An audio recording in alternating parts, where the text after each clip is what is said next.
Bit-tieni Learning Hub fil-faċilità korrettiva ta' Kordin, il-persuni li għajxu l-ħabs se jkunu jistgħu jitgħallmu wkoll suġġetti vokazzjonali bħal hairdressing, ħjata u disin ta' siti web minn barra suġġetti l-oħra.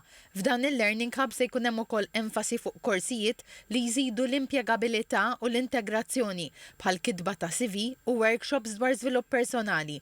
Bħalissa madwar 10 edukaturi qed jagħtu lezzjonijiet.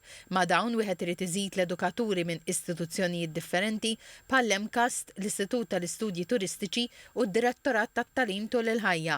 Bħala parti mill-Learning Hub fil-faċilità korrettiva ta' Kordin, hemm ukoll librerija li tippromovi l-qari bħala drawwa tul il-ħajja, waqt li l-computers u l-faċilitajiet interattivi jenfasizzaw l-importanza tal-ħiliet diġitali li huma indispensabbli fis-soċjetà moderna.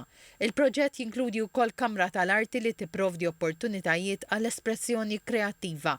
Il-kap eżekuttiv tal-Aġenzija Servizzi Korrettivi Chris Sigersma għalli l-edukazzjoni importanti ħafna fil-proċess ta' riabilitazzjoni. L-idea hi li aħna ninċentivaw lill-persuni li jinġu l-ħabs biex huma jiġu jitalmu biex din tgħinna riabilitazzjoni tagħhom u bir-riabilitazzjoni nipprevenu milli jkollna iktar inċidenti la darba joħorġu minn ġewwa l-ħabs.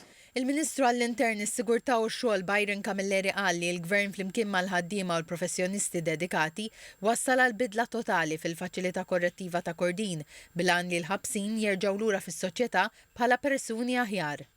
Fl-aħħar snin għamilna rivoluzzjoni fejn jidħol il-ħabs, l-Aġenzija għas-Servizzi Korrettivi, fejn mhux biss rajna li jkun ħabs ordnat, ħieles mid-droga, focus fuq is-saħħa u anke s-saħħa mentali, però mbagħad ukoll focus qawwi fuq ir-riabilitazzjoni.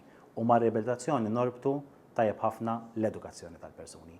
U dara qed isiru diversi proġetti li huma marbuta mal-edukazzjoni tal-persuni li jkunu hawnhekk. Il-Ministru Byron Camilleri qal li dan il-proġett hu xhieda tal-ħsieb ċar tal-Gvern għall-ħabs u wkoll tar-riżultati u l-progress li nkiseb u li l-Gvern se jkompli jibni fuqhom.